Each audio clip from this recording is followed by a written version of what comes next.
होगा इंशाल्लाह, इतना ज़्यादा नहीं है। सवाल क्या कह रहा है? सवाल हमारे पास सिलेबस के मुताबिक ये हैं कि state the implications of energy losses in the practical devices. Practical devices जिस तरह से इंजन्स वगैरह हैं, गाड़ियों के इंजन वगैरह हैं, तो इसमें क्या होता है, एनर्जी लॉस वगैरह होती है। एनर्जी लॉस का मतलब क्या होता है कि आप जब फॉर एग्जांपल किसी गाड़ी में, किसी मोटर बाइक पे जो है वो सफ़र कर रहे हैं, तो उस वक्त अगर कुछ वक्त के बाद आप देखिए तो उनके इंजन वगैरह गर्म हो जाते हैं। तो ये जो इंजन गर्म हो गए, गोया ये हुआ कि ये गर्मी जो है, ये जो गर्माइश है, इसकी वजह ये है कि इंजन ने वर्क डन किया है। क्या किया है?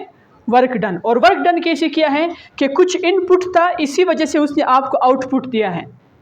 समझ आ रही बात कि नहीं आ रही है? तो इसी वजह से अभी आपके पास जो नेक्स्ट मतलब मेन टॉपिक है कि भाई अगर आपके पास कोई प्रैक्टिकल डिवाइस है, उसके अंदर जो एनर्जी लॉस होती है, जो हीट वगैरह प्रोड्यूस हो जाते हैं, उसको आपने कैसे कैलकुलेट करनी है कि आप ये बता सके कि जो इंजन आपको गिवन है, फॉर एग्जांपल किसी गाड़ी का इंजन है, उसकी एफिशिएंसी कितनी है, मतलब वो कितने वक्त में जो है वो हीट प्रोड्यूस करती हैं, या कितने टाइम में जो है वो हीट प्रोड्यूस कर सकती है। फॉर एग्जांपल मैं आपको एक आसान सी मिसाल दूं, हर गाड़ी जो है वो लॉन्ग ड्राइव के लिए नहीं जा सकती है, क्योंकि इंजन के ऊपर डिपेंड करता है, उसके एफिशिएंसी के ऊपर डिपेंड करता है। बाज़ इंजन ज़्यादा एफिशिएंट होते हैं तो फिर वो जो है ज़्यादा फ़ायदेमंद साबित होते हैं लॉन्ग ड्राइव के लिए, और बाज़ इंजन जो है वो क्या होते हैं, वो लो एफिशिएंट होते हैं, तो फिर वो इतनी ज़्यादा बड़े बड़े सफ़र के लिए जो है वो नहीं होती है, सिर्फ जो है वो आसपास घूमने के लिए होती है। तो कहने का मकसद ये है कि आपके पास सबसे मेन पॉइंट यहाँ पर इस टॉपिक में ये है कि आपने चेक करनी होती है कि उस डिवाइस की एफिशिएंसी क्या है। उस एफिशिएंसी को कहते हैं मैकेनिकल एफिशिएंसी, या सिंपल एफिशिएंसी भी कहते हैं। बस ये एक लाइन से टॉपिक ख़त्म हो जाएगा। सिर्फ एफिशिएंसी या mechanical efficiency is defined as output divided by input. कि आउटपुट जो आपके पास होता है डिवाइडेड बाय क्या चीज़ होता है, इनपुट होता है। आउटपुट जो वर्क होता है divided by input work, output work divided by input work. समझ आ रहा है कि नहीं आ रहा है?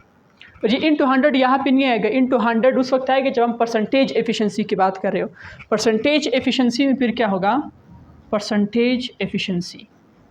तो फिर उसमें आपने ये वाला काम करना है जब मैं आपसे कह रहा हूँ कि output divided by input multiply by 100%।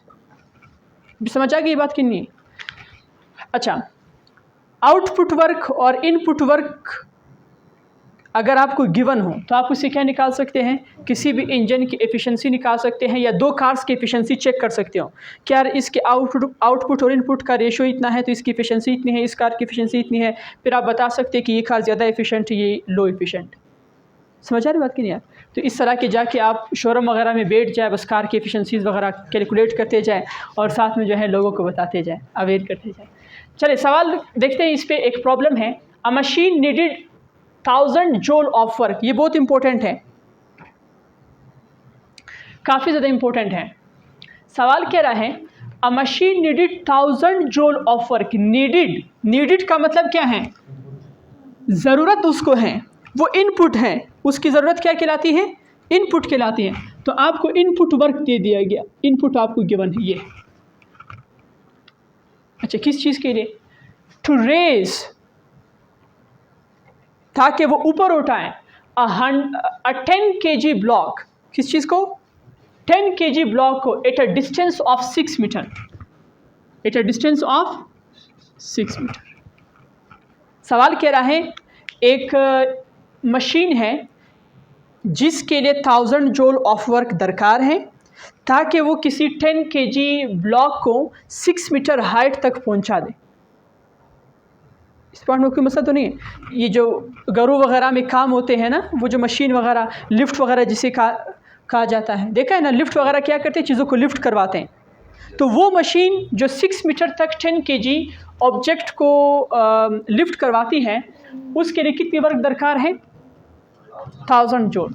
अच्छा, सवाल क्या पूछ रहा है, what is the machine efficiency, machine की एफिशिएंसी क्या होगी। बज़ाहिर सवाल देखने में थोड़ा मुश्किल है, मुश्किल इस तरह से है कि भाई इनपुट तो मुझे पता है कि इनपुट वर्क आपके पास 1000 जूल है, लेकिन आउटपुट वर्क के बारे में हमें पता नहीं कि आउटपुट कितना है। तो आउटपुट को ज़रा, बिल्कुल हाँ, आउटपुट को ज़रा देखते हैं। Solution to 84 question. इनपुट आपको गिवन 1000 जूल, आउटपुट को निकालने के लिए वर्क आउट इक्वल्स टू, आप लोग के पास फार्मूला है mgh, ये fd which is equal to then weight then mg then h, ये सब कुछ लगा के फिर सॉल्व करें। तो मैं डायरेक्ट लिख रहा हूँ mgh। आपको मास गिवन है, मास कितना है 10 है, g कितना है 10 है, और h कितना है 6 है। ये कितना बन जाता है 600 जो, ये आउटपुट है ना। द क्वेश्चन, सॉरी क्वेश्चन नहीं है। अब हमने क्या करना है, इसको सॉल्व करना है, एफिशिएंसी निकालना है। एफिशिएंसी को रिप्रेजेंट करते हैं ईटा से। So eta equals to W out divided by W in. Clear है? सवाल तो नहीं इसमें?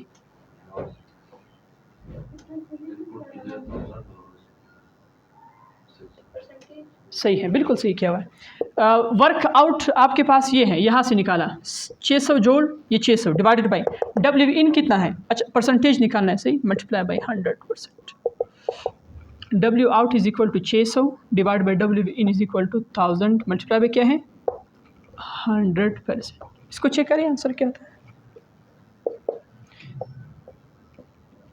इसी तरह से है 60% क्यों आएगा? अच्छा देखिए यहाँ से क्या होगा, 6/10 0.6 होगा, और एक 10 उसके साथ मल्टीप्लाई होगा तो क्या हो जाएगा 6 हो जाएगा ना।